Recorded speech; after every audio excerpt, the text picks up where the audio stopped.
फलटण तालुक्यात मला वाटतं आमचा जेवढा असा कूलर असेल की जेणेकरून 4000 लिटर कलेक्शन आहे आणि 1ही रुपया ऍडव्हान्स नाही. चेअरमन आम्हाला अशा गाय घ्यायचे तर आम्ही तेव्हा त्यांना लोनही उपलब्ध करून देतो आम्ही डेअरीतर्फे. बारामती बँकेचे लोन आम्ही जवळजवळ 1,10,00,000 रुपयाची वाटली ती 60% व्याजदराने.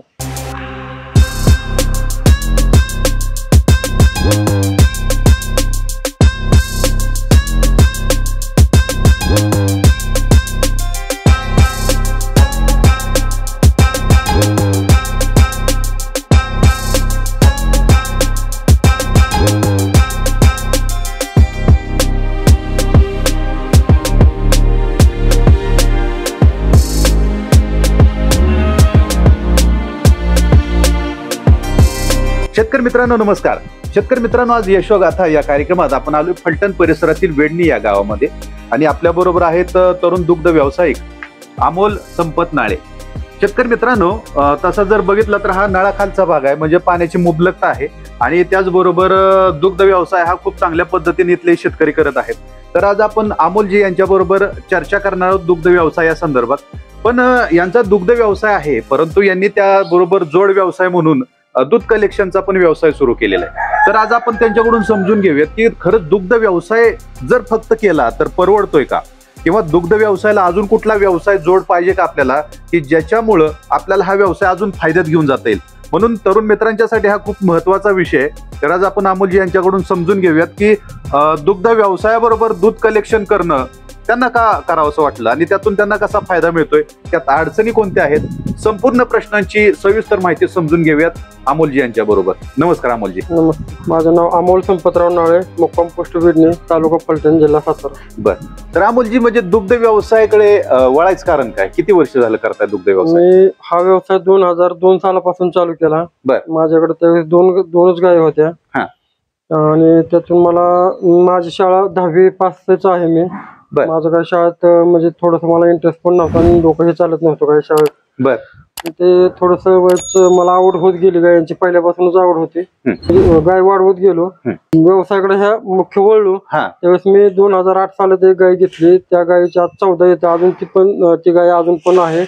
आता खूप वयस्कर झाली, म्हातारी झाली. त्या गायीनं अक्षरशः ती थोडक्यात लक्ष्मीच म्हणावं लागत ते. आणि नंतर मी चांगल्या जातीच्या गायी घेतल्या, एचएफ मधल्या गायी घेतल्या, घरच्या गायी चांगल्या पैदास केल्या, कालवडी, त्याच्यापासून गायचा हे केलं, वाढवत गेलो. आता माझी प्रत्येक गाय 30 लिटर प्लसच्या फुडली गाय आहे. बरं, मग दुधाचं कलेक्शन प्रत्येक गाय रोज 30 लिटर गाय दूध देते. बरं, आणि त्या गायी सगळ्या घरच्याच कालवडींच्या तयार केलेल्या आहेत. चांगल्या जातीचं ब्रेड भरलं, त्यापासून ती गाय तयार केली. सिमेंटवर चांगलं ब्रेड भरून आमच्या आता जाधव डॉक्टर म्हणून एक आहेत, त्यांच्याकडे तेच असतात सतत गोट्या आमच्यावर. आणि ते 100% बायफचं सिमेंट वगैरे आपण ते भरलं. पहिल्यांदा मला ते थोडस म्हणले की गाय कालवड थोडस चांगलं लक्ष द्यावं लागेल, म्हणजे हे करावं लागेल, कारण ह्या कालवडींचं थोडस लक्ष द्यावं लागतं, कारण त्या पिकअप न वाढ घेत असते, त्याला ते सगळं मिळणं गरजेचं असतं. ते चालते म्हणलं, काय अडचण नाही. पण त्या अशा 2 कालवडी पैदा झाल्या. पण नंतर मग त्या कालवडी चांगल्या मी 9व्या महिन्यात कालवडी इतका चांगला सांभाळ केला की त्या 9व्या महिन्यात भरल्या गायची सिमेंट भरलं त्यांना. 9व्या महिन्यात इतक्या चांगल्या पद्धतीने त्यांचा सांभाळ केला. आणि त्यांच्या ते प्रत्येक महिन्याला जंताचा डोस देणे, खाद्य, कालवडींचं पशुखाद्य, अशा पद्धतीनं ते मिनरल मिक्सचर वगैरे देऊन 9व्या महिन्यात कालवडी ते तयार केल्या. 9व्या महिन्यात मी सिमेंट भरलं आणि सगळ्यात महत्वाचं पहिल्या सिमेंट मध्ये ते कन्फ्युज झाल्या. आणि त्या कालवडी पहिल्याच वेताला त्या कालवडी 28 ते 30 लिटर दूध द्यायला लागले.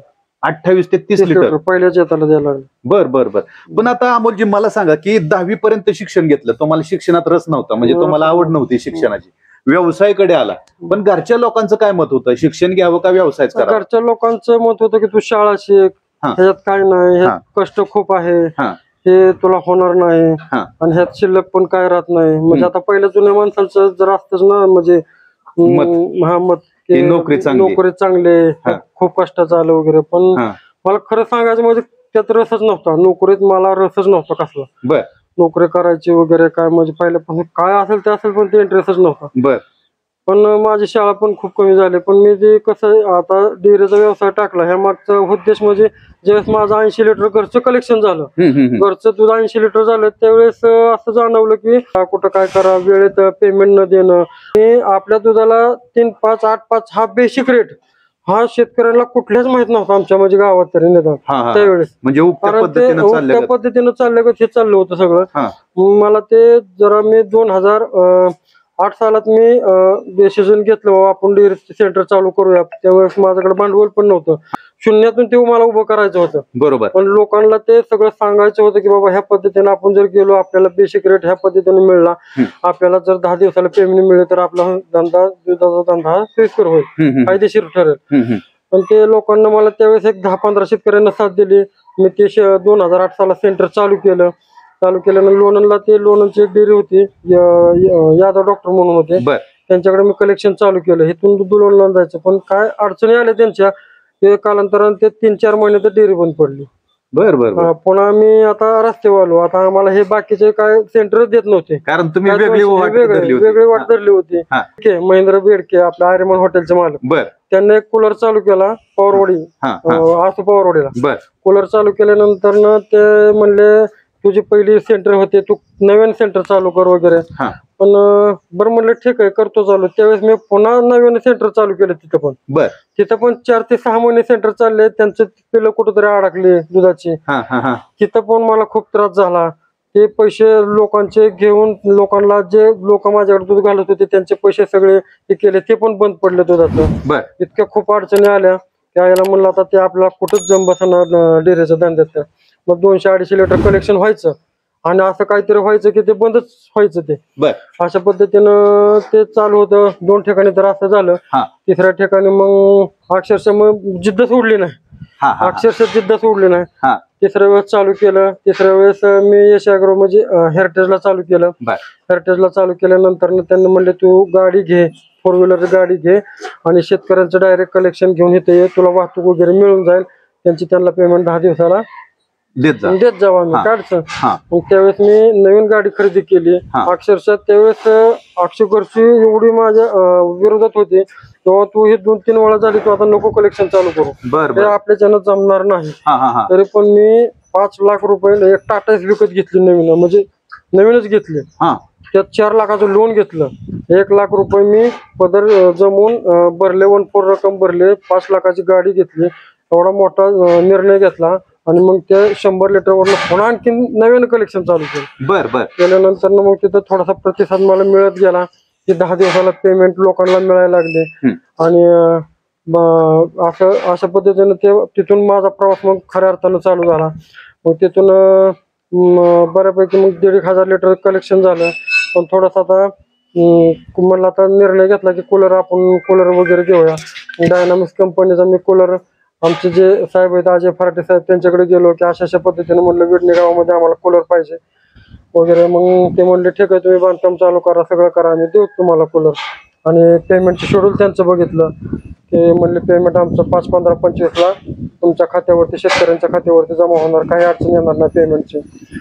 कारण तीच अशी डेअरी आहे की 5, 15, 25ला आज मी जवळजवळ त्या डेअरीला 7 वर्ष कलेक्शन करतोय. पण एकही दिवस पुढे माग असा झाला नाही की पेमेंट असं राहिले रखडले. तर नंतर मग त्यांनाही मला खूप प्रतिसाद दिला डायनामिक्स कंपनीनं, फराटे साहेबांना पण. आज माझं कलेक्शन 4000 लिटर पर डे आता चालवला. 4000 लिटर कलेक्शन आहे माझं. आणि खूप लोकांना पण खूप विश्वास ठेवला आणि लोकांना माहित होऊन गेलं की बाबा बेसिक रेट काय आहे. मी हे पण चालू केलं, ऑनलाईन शेतकरी जोडला. त्यावेळेस मी एक अकाउंटिंग माझ्याकडे माझं शिक्षण झालेलं होतं, तर मी कम्प्युटर घेतला. तिथे एक अकाउंटिंग आमचं काम MS शिंदे म्हणून ते काम पाहतात अकाउंटिंगचं. ते लोकांचं दूध आल्यानंतर लोकांचं आम्ही दूध घेतल्यानंतर त्याची क्वालिटी काढली जाते, त्याचं ते सगळं दूध चेक केलं जातं, त्याची फॅट डिग्री क्वालिटी. अशा पद्धतीनं रोज त्यांना शेतकऱ्यांना मेसेज जातात, आज तुमचं दूध किती भरलंय, तुम्हाला आज किती दर बसलाय, फॅट डिग्री तुमची किती लागली.